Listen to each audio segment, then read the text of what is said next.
On January 26, 2009, federal agents raid the headquarters of Long Island money-lending firm Agape World, Inc. on suspicions of fraud. Meanwhile, the company's president and founder, 37-year-old Nicholas Cosmo, slips out the back door and flees to Manhattan, to his attorney's office. Later that night, Cosmo takes a commuter train back to Long Island with his lawyer and surrenders to U.S. postal inspectors.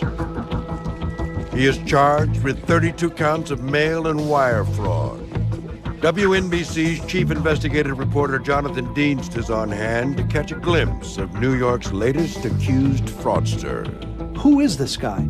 No one had ever heard of him before. And who is this guy who allegedly took part in a $400 million fraud? Who is he? The story begins in suburban Wantagh, New York, on Long Island. Here, in a blue-collar town, in a blue-collar family, Nicholas Cosmo is born and raised. Cosmo talks of his salt-of-the-earth family in this exclusive telephone interview with American Greed. I grew up in a classic, structured, strict family. Just a very loving family, I guess you could say. Nick Cosmo may end up being a black sheep, but in his youth, he's the pride of Wantagh, a hometown kid on the rise. Reporter Dave Wenzelberg covers Cosmo for the Long Island Business News. The guy was so smooth and so convincing. Cosmo was very involved in sports. He played soccer, he played baseball. Baseball was his ticket to college. He got a scholarship to St. John's, which is a great baseball program here in New York City. But playing sports isn't enough for the ultra-competitive Cosmo. As a teen, he secretly starts betting and is soon hooked on the rush of risky sports gambling. Unfortunately, he had a gambling Jones very early on.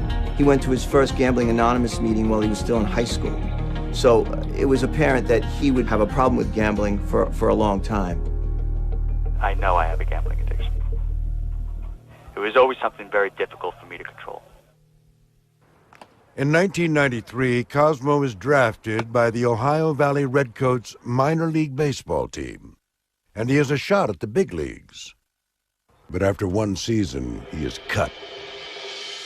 I'm only 5'8", and that always is a strike against you in baseball. You have to be exceptional, and I wasn't that. And so, the unexceptional baseball player and closet gambling addict finds himself in need of a career. He decided to go, at that time, into being a stockbroker, and he thought that was the best way to make money fast. In 1993, Cosmo gets his Series 7 license and finds a job as an entry-level stockbroker. In the mid-90s, Long Island is the epicenter of the so-called boiler room brokerage, made famous in the feature film of the same name. I'm telling you, this stock is going to burn, right? I'm invested very He hooked up with an outfit here on Long Island that was one of the models for a boiler room movie. It was that kind of operation. Boiler rooms are startup firms that use young brokers to make high-pressure cold calls to unsophisticated investors. They just hammered people on the phone looking for anybody with money. They could be retirees, they could be people with 401ks or whatever. Cosmo liked the action. He was a gambler, so he liked the idea of making stock trades. Cosmo is learning the ropes, learning how to talk people out of their money, selling penny stocks and other high-risk investments. But on the side, he's also raising the stakes on his gambling habits. I worked with 200-300, men, and we were all in our 20s, and guys were making a lot of money. The sports gambling got out of control. According to Cosmo, he's coming up on the losing end of too many bets. And although he won't name names, his gambling creditors are not the nicest guys in town. You can use your imagination. You gamble with people that expect to get paid and will do what they can to collect that money. Cosmo has a girlfriend and a baby son to support, and a nasty gambling habit is eating up much of his salary, until Cosmo comes up with a scheme to pay off his bookies. He took money from about 10 clients and told them he was investing it in a certain place when he was paying back his own gambling debts. And he took them for a tune of about $177,000. In this exclusive telephone interview, Nicholas Cosmo talks about his crime for the first time with American greed. I said that I worked for a company called Charles Schwab, which I did not. You know, I basically told these people that I was going to manage their money, and, you know, I bought them options. I lost money in the market with them, and at the same time I was gambling and paying my gambling debts. Cosmo secretly transfers his clients' accounts to his own company and quickly loses or gives away $177,000 of their money. When one investor is not able to withdraw some of his principal, he reports Cosmo to the FBI. In December 1997, Nicholas Cosmo is arrested on fraud charges. He pleads guilty to 1 count of mail fraud and is barred from ever trading in securities again. He's ordered to pay his victim's restitution and is sent to live out his 21-month sentence here at Allenwood Federal Correctional Facility in Pennsylvania, a place also referred to as Club Fed. But there were no fences, no bars, no handcuffs. You know, I should have learned my lesson back then, of course, but that wasn't prison. It appears that Cosmo does not learn his lesson. In August 2000, the same month he's released from prison, Cosmo establishes a new corporation. He calls it Agape World, Inc. Agape is a very popular word in the Bible. It means perfect love. I always believed in perfect love, you know, that I am I guess to say, a romantic at heart. Cosmo wanted to have a name that really exuded trust and a benign type of name. No longer allowed to trade securities, Cosmo's company moves in a different direction: real estate loans. In the early 2000s, the U.S. economy is booming. Real estate has never seemed a safer bet, and everyone wants a piece of the action. Michael Kessler is a New York private investigator who digs into Cosmo's background. Agape World was basically and simply promoting bridge loans. And a bridge loan is when you need to borrow money because you're going to be selling off one piece of property and buying another piece of property. Agape's plan is to supply short-term bridge loans for big real estate developments, charging more than 20% interest. When the loans come due, investors would be rewarded with high percentage returns. You know, I saw the potential, you know, in the bridge loan market. Borrowing money was very easy, and the real estate market was really where to be. In order to lure in investors, Cosmo assembles a ragtag crew of salespeople he calls brokers, made up mostly of friends and even ex-cons he befriended in prison. The staff that he had were not the educated financial people that you would give millions of dollars to in order to invest your money. These were people, a lot of them had served prison times themselves, and some of them couldn't chew gum and walk at the same time. But in this confident climate, Cosmo's inexperienced brokers have no trouble selling a supposed sure thing. So these guys were out there running and pitching, and word of mouth spread, and increasingly these unsuspecting investors went and believed the literature, believed the website, believed what they were being told.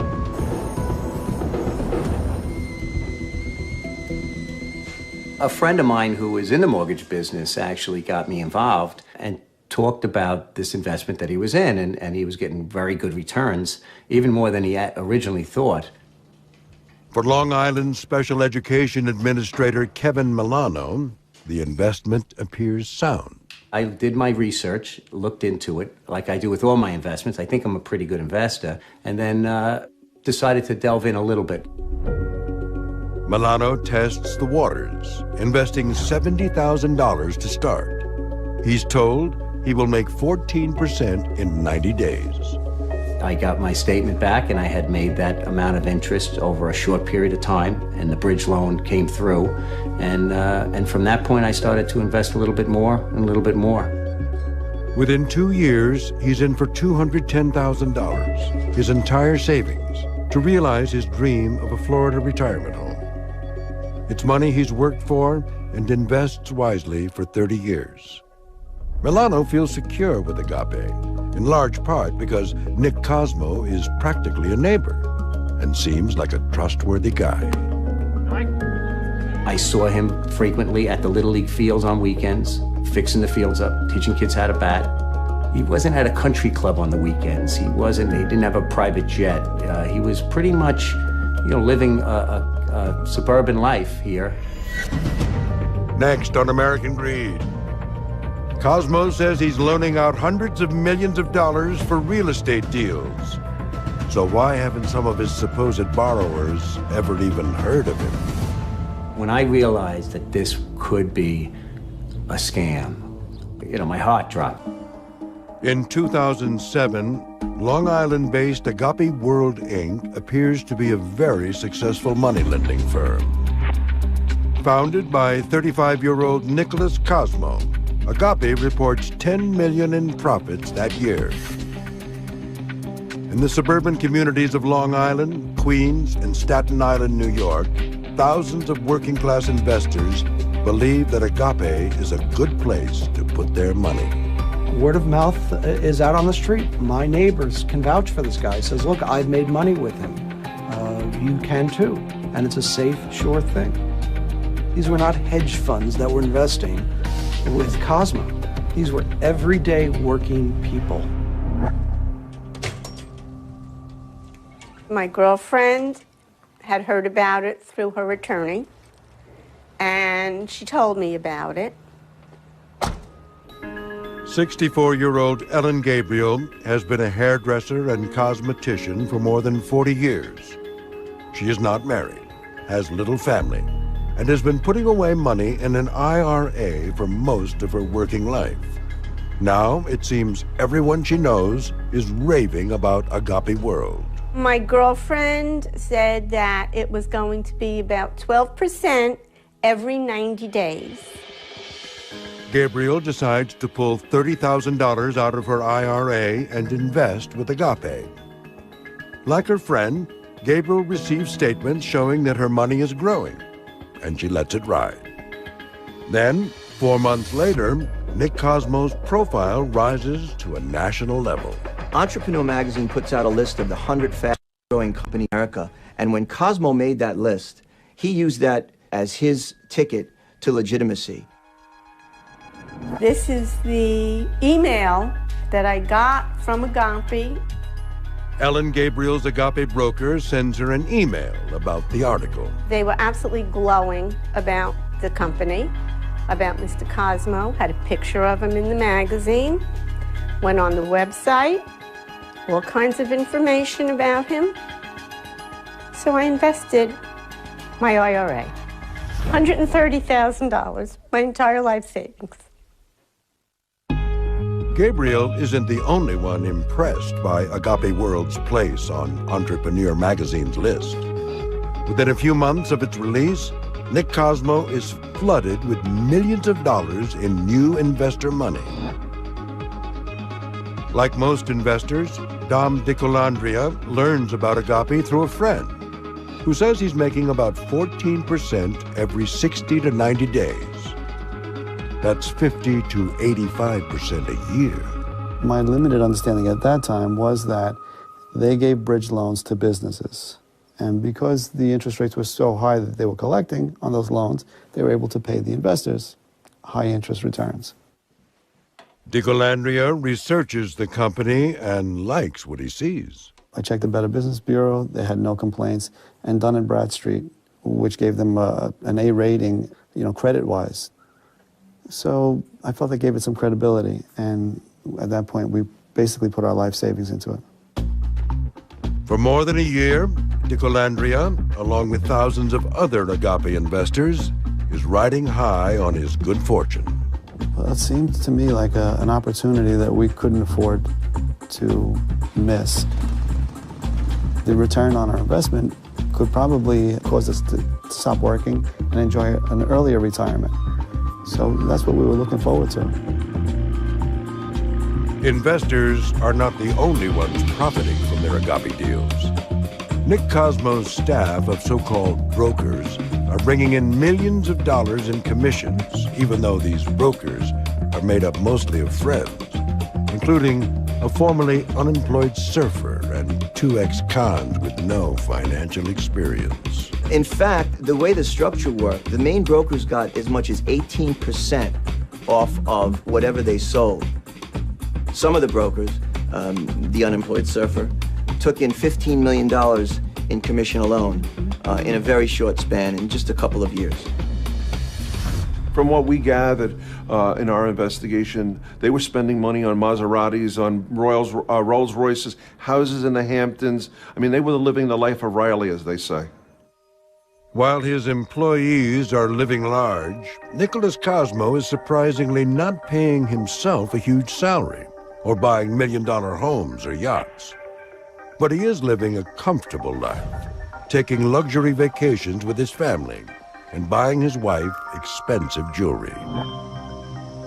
He also purchases this indoor sports complex on Long Island for $3.5 million and refurbishes the local outdoor Little League field with lights and bleachers. He's betting this everyday suburban dad persona is good for business. Here's this guy who's, out there in the community doing good works, good deeds, at least that's what it appeared. So, hey, he must be a good guy. Yeah, we'll invest with him too. Next on American Greed, Nicholas Cosmo's investors are about to find out that he is a con artist and using their money to fuel his habit. His method of choice for spending the money was not big homes or big cars. It was gambling. It was his addiction that drove him.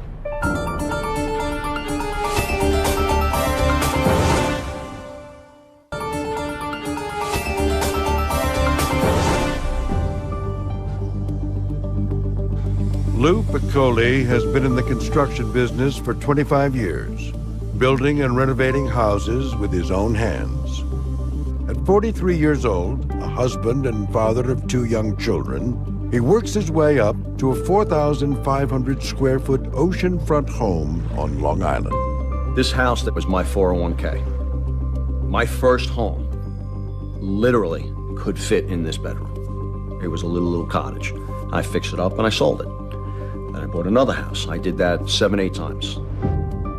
The cost for a home like this is very steep, and Piccoli is working 60 and 70 hours a week to pay for it. Then, in February 2007, a friend tells him about an easier way to make a living. I was on a job site, I'm a contractor, and he just told me he was invested with this Agape World Inc. It was incredible interest, gave me a brief description of it. Piccoli sets up a meeting with the company's founder and president, Nicholas Cosmo, and likes what he hears. It was building loans for people that couldn't get conventional financing, so they were willing to bridge the gap, pay exorbitant interest rates for short term, which would help them sooner or later acquire conventional financing.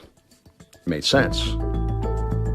Piccoli sees the investment as a way to plan for retirement and secure his family's future. At the height of the real estate bubble, he's easily able to take out $250,000 in equity from his house. To that, he adds his own hard-earned life savings, more than $50,000, and invests it all in Agape. He quickly begins to reap the rewards. Now, with the interest and rolling over, I'm making $50,000, $60,000 every other month. To me, to a guy who's a builder, that's a real good living. Well, why am I in construction? Piccoli decides he's in the wrong business. So he trades in his table saw for a pen and a calculator. He gets out of construction and opens a one-man financing company. with the sole intention of getting his network of family and friends invested in Agape World. From cousins that live out of state, friends, it snowballs, friends, parents, and brothers and sisters. And I had roughly about 40 people. I was very upfront with the money I'd make with them. They can go through me, I'll pick their checks up, I'll do all the running around, because people have jobs, they don't have the time, I'll do all the legwork. Piccoli takes a 1% commission from the people he brings in. And for the next 2 years, he makes a nice living off his new enterprise and his own investment. It's providing me with an opportunity not just to accelerate my goals, but here I am, I'm the guy, I'm the nucleus. I brought all my friends, all my family, all these people, and they're doing well. And you feel fantastic. Piccoli could never have imagined that within a year, he'd lose his job, his home, all of his money, and even his marriage. And more than 4,000 other investors would lose their shirts as well. July 2008 is the beginning of the end. In the midst of the U.S. economic meltdown, one of Nicholas Cosmo's only large-scale investors, a New Jersey-based business owner and his partners, decide they want out of Agape World and want more than $1 million of their money back. When they get no response from Cosmo, they call in New York City private investigator Michael Kessler. They were being prevented from getting this money back, saying that it wasn't available. They were getting the stall, and it made them feel uncomfortable that something might be astray. Kessler begins investigating and quickly finds out that Nicholas Cosmo is not the solid businessman he appears to be. Previous jail time, we found that he had filed for bankruptcy in '98. The corporation Agape World was set up while he was in jail. In the late 90s, Cosmo served more than a year in federal prison for securities fraud. He was able to keep it secret from his Agape investors for more than 8 years. Now, Michael Kessler starts to believe that the whole operation is a scam. But as we did research on the bridge loans that he said that he was issuing, we found that he didn't have liens on the properties, which was highly suspicious to us. And also, some of the people in the properties never even heard of Mr. Cosmo. And as we dug deeper, it became clear that this was just simply another Ponzi scheme. Kessler brings his information to law enforcement, and the FBI begins an investigation. But he also wants to get the word out to potential investors, so he rings an old friend. I said to Dave, there's something breaking on Long Island that you should be aware of. Long Island Business News investigative reporter David Winselberg. There was a lot of people putting money in, and the interest was like 14% in a very, very short amount of time, as little as 72 days. All the classic signs, and as Mike would say, the red flags came up that it was a Ponzi scheme. On August 29th, 2008, the Long Island Business News runs its first story on Nicholas Cosmo's criminal past, and many investors get nervous. Then, a few months later, the largest financial fraud case in U.S. history breaks. Bernie Madoff is 24/7 News. When you heard a $64 billion fraud by Bernie Madoff that went on for decades, a lot of investors said, wait a minute, what's going on with my money? And they began to check, and a lot of people began to try to pull their money out. For more than 4 years, Nick Cosmo is inflating the loan amounts he's supposedly lending out. And although he collects more than $350 million in investor dollars, Agape lends a paltry $25 million to borrowers. He's paying returns not with profits, but with investor principal. In this exclusive phone interview, Cosmo explains. What they thought was interest, it was just purely they were taking out other people's money. And, at the same time, I was also, trading futures, trying to make up all the deficit that, that incurred from my own doing. Increasingly desperate, Cosmo is gambling in the high-stakes futures market. and burning up to $1 million a day. At the time, he's hiding all of this, trying to run damage control and calm investors with seminars at his offices. I invite about 100 or 115 clients every night. I let them ask any single question that they could possibly think of, trying to relieve their fears. And, it worked for the most part. And, what I was doing was basically trying to put out fires one day at a time. He had the whole big hall there at his office building. And I tell you, he did a great job as far as conning us. Investor Kevin Milano attends one of Cosmo's seminars with the intention of getting his money back. But Cosmo not only convinces him everything is fine, he even sells Milano insurance on his investment. He started to make us feel comfortable with the fact that even if everything goes bust, we're insured. So then that's how people even invested, which I did too, invested another probably $3,500 for insurance. The seminar was unbelievable because this was in late December, after Madoff, where there were rampant rumors that this company was about to collapse, and he was able to convince people to give him more money. He was really, truly amazing. We called him the fraud whisperer around the newsroom. Next on American Greed, Cosmo might be able to fool his investors for now, but the feds are closing in. They were investigating, they had some wiretaps up and had done some recordings, so they were on his trail. How long till we get our principal back, Nick?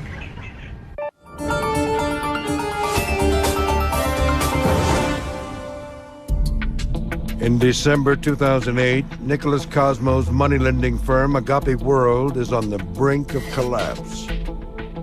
When interest payments start falling behind, many investors begin to panic. People started to ask for their money back, their principal back.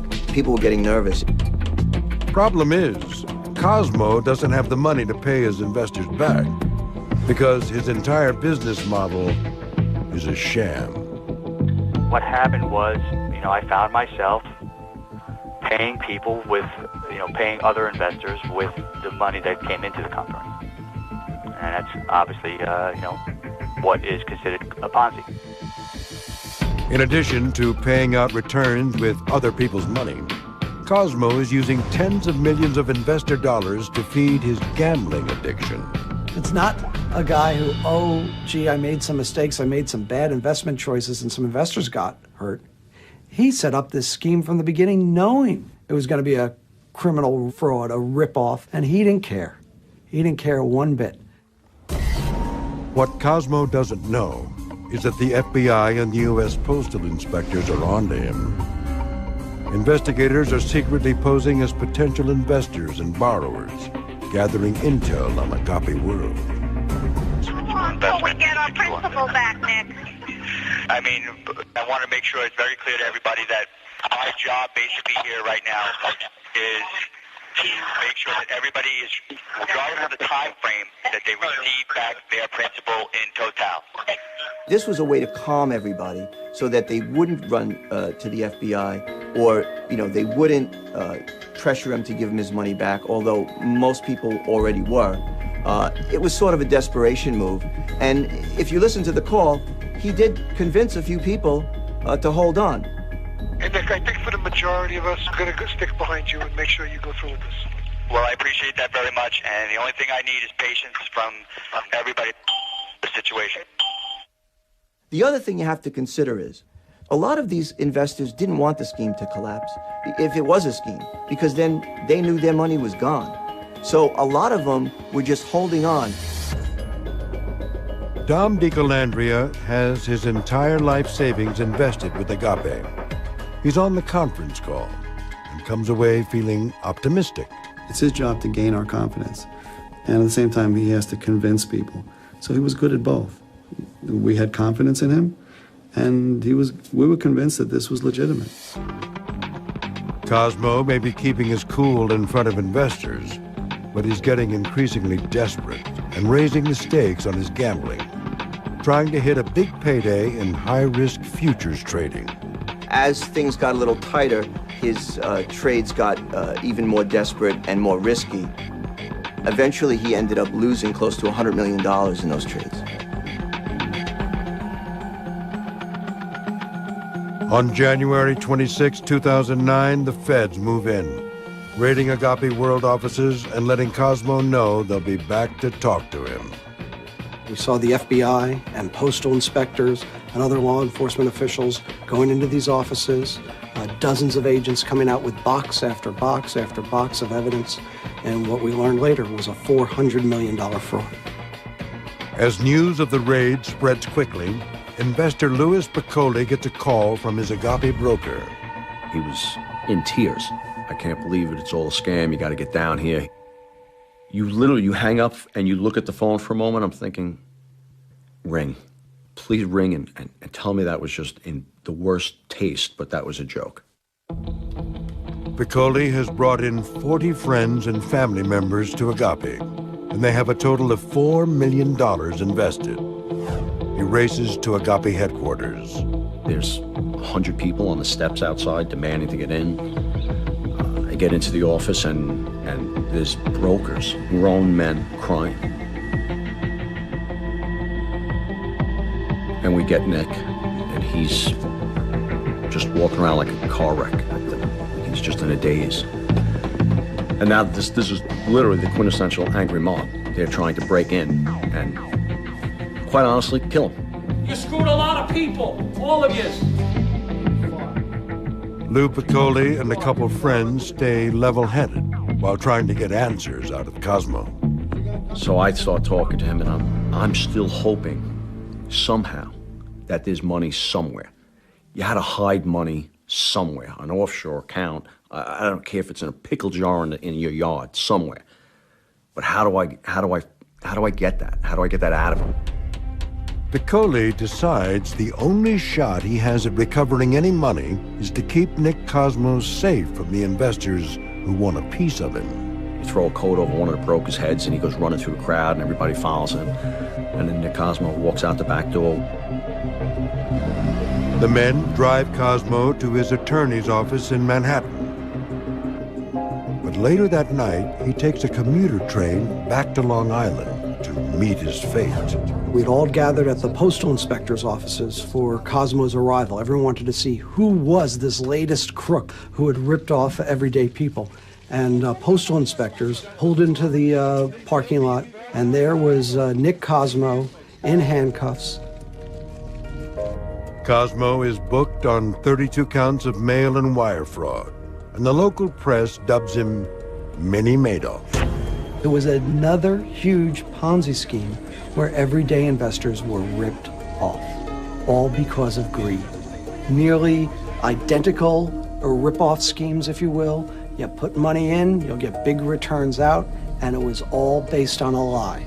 So Cosmo and Madoff, hand in hand, glove in glove, one and the same. On October 29, 2010, Nicholas Cosmo stands before a judge in federal criminal court, accused of running a Ponzi scheme and stealing $400 million from more than 4,000 investors. Cosmo pleads guilty to 1 count each of mail fraud and wire fraud. 12 months later, he is sentenced to 25 years in prison. More than 30 of his victims are on hand to watch. So is Long Island Business News reporter Dave Winselberg. The victims were devastated. These were people who lost their life savings, people that couldn't afford to lose their life savings. People lost their money for colleges for their kids. It was all they could do to keep from, rushing up and strangling Cosmo, I'm sure, when they were in the courtroom. Special Education Administrator Kevin Milano lost $210,000. And his dreams of retiring to a Florida home with his wife are on hold indefinitely, thanks to Nicholas Cosmo. And this is a man that you're sitting there and watching fix up the Little League fields, and you say, oh yeah, he's absolutely, he wouldn't lie to you, there has to be something wrong with him, and hopefully one day he'll get some help. 64-year-old hairdresser Ellen Gabriel lost $130,000. Her entire retirement fund she had been investing faithfully in for 30 years. Now, she believes she will have to work until the day she dies. Retirement isn't even an option. I do work 7 days a week. I've worked holidays, I've worked Christmas, I've worked New Year's. If it snows, if it rains, it doesn't matter. I just go. I have clients, I go, I do. 48-year-old Louis Piccoli still lives in his oceanfront home on Long Island. For now, it's in foreclosure, and he and his kids could be kicked out any day. Panic one day that, the sheriff department's going to come knock on the door and tell you got 48 hours, a week to vacate. Okay. Here's my question. Where? Tell me, where do I take him? A builder for 25 years, Piccoli left the construction business to work full-time handling family and friends' investments in Agape World. But in the wake of the real estate bust, he doesn't even have his old trade to fall back on. Piccoli says he has little work and few contacts. And he says the Agape ordeal has been a huge contributor to the breakup of his marriage. I haven't had a good night's sleep since. I can't put 2-3 straight hours together. You constantly, it doesn't go away. How can it? The nightmare I'm living isn't just my own. My parents' home is in foreclosure because I got them involved in this. I have relatives that can't do things for their children because they lost everything.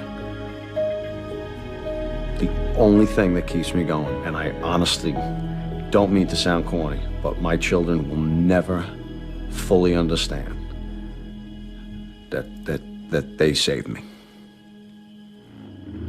Real estate appraiser Dominic DiColandria's entire life savings has been wiped out. But instead of spending energy on anger, he takes a more reflective approach. He says he's learned a valuable lesson. The victims got to take some responsibility too. We wouldn't have been victims had we not failed to recognize that this was unreasonable return of principal. So there's greed on both sides of the fence. There's some you can feel sorry for and some you might not, but we all need to be responsible. A trustee is appointed to the case to try and recover funds. But so far, he has only recouped an estimated $20 million, returning just a fraction of that to victims. In this case, the victims are lucky if they get pennies, and maybe even less than a penny on a dollar, when everything's finally recovered. For the past 3 years, Nicholas Cosmo gets by in an 8-foot by 8-foot cell in federal prison. Cosmo tells American Greed that he never intended to hurt anyone. In my mind and in my heart, I was able to get through every single day because I thought I was helping people, that I was going to be able to fix this problem that I created, but I was going to be able to fix this problem. So that energy and that inner drive that I had was driven by that. Cosmo also believes his sentence of 25 years is unfair. He is appealing it, claiming he wants to get out of prison early in order to work to pay back his victims. I don't blame anyone for, feeling ill will or hatred or anything, disillusioned by me or my actions. I've taken full responsibility for everything I've done. I'm obviously being punished for it. And, the only thing I seek is just an opportunity to pay them back. One of those victims is Kevin Milano, who has spent his career working in special education. He believes there is a lesson Nick Cosmo should have learned early in life, but didn't. I work with kids who are severely developmentally delayed. You know what? They know what's right and they know what's wrong. But he knew it, and he did it anyway. If he stayed in jail for the rest of his life, that would be fine.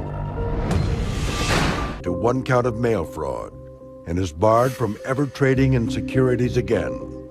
He's ordered to pay his victim's restitution, and is sent to live out his 21-month sentence here at Allenwood Federal Correctional Facility in Pennsylvania, a place also referred to as Club Fed.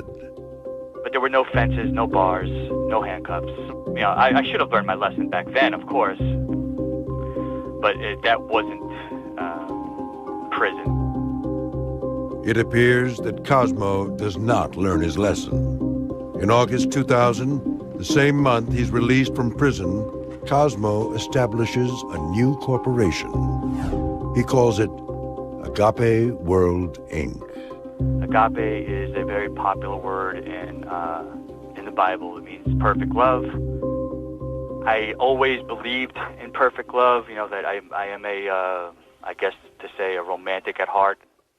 Cosmo wanted to have a name that really exuded trust and a benign type of name. No longer allowed to trade securities, Cosmo's company moves in a different direction: real estate loans. In the early 2000s, the U.S. economy is booming. Real estate has never seemed a safer bet, and everyone wants a piece of the action. Michael Kessler is a New York... Thought that was the best way to make money fast. In 1993, Cosmo gets his Series 7 license and finds a job as an entry-level stockbroker. In the mid-90s, Long Island is the epicenter of the so-called boiler room brokerage, made famous in the feature film of the same name. I'm telling you that this stock is going to boom, right? I'm invested very... He hooked up with an outfit here on Long Island that was one of the models for a boiler room movie. It was that kind of operation. Boiler rooms are startup firms that use young brokers to make high-pressure cold calls to unsophisticated investors. They just hammered people on the phone looking for anybody with money. They could be retirees, they could be people with 401ks or whatever. Cosmo liked the action. He was a gambler, so he liked the idea of making stock trades.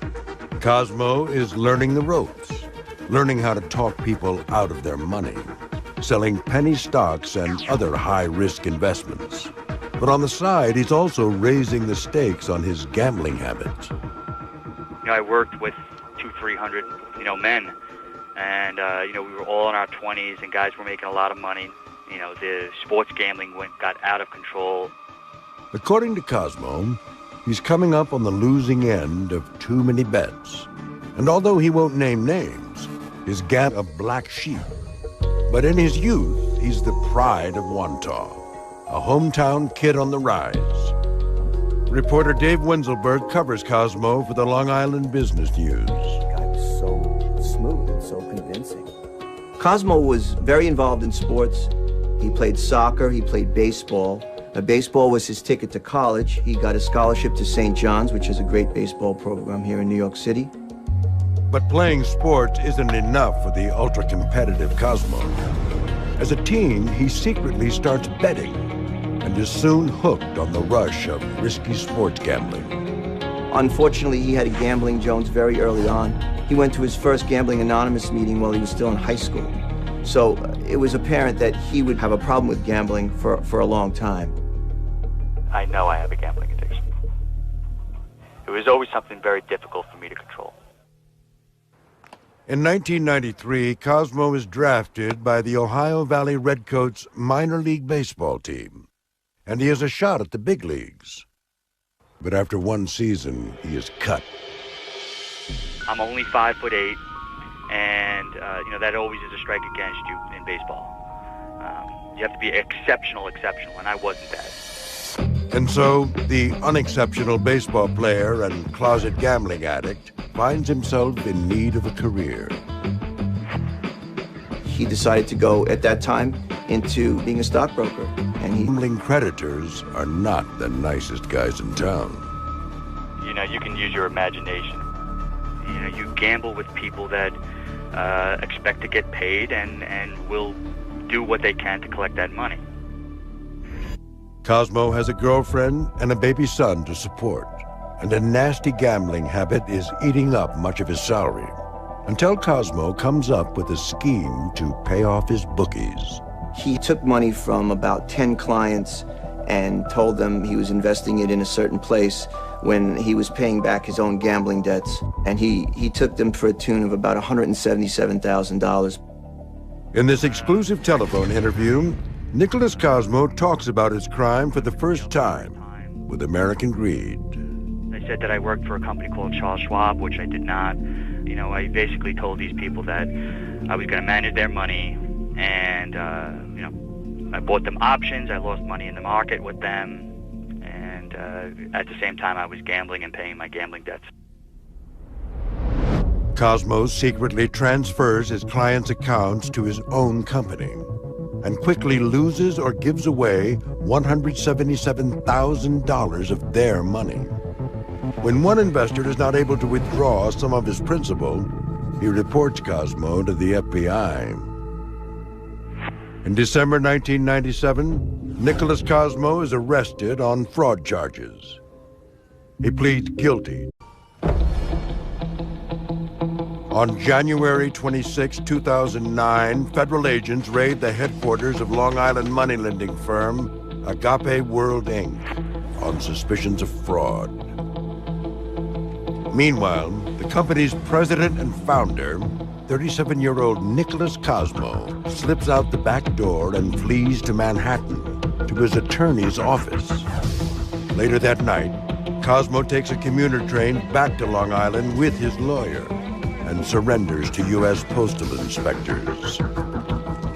He is charged with 32 counts of mail and wire fraud. WNBC's chief investigative reporter Jonathan Dienst is on hand to catch a glimpse of New York's latest accused fraudster. Who is this guy? No one had ever heard of him before. And who is this guy who allegedly took part in a $400 million fraud? Who is he? The story begins in suburban Wonton, New York, on Long Island. Here, in a blue-collar town, in a blue-collar family, Nicholas Cosmo is born and raised. Cosmo talks of his salt-of-the-earth family in this exclusive telephone interview with American Greed. I grew up in a classic, structured, strict family. Just a very loving family, I guess you could say. Nick Cosmo may end up being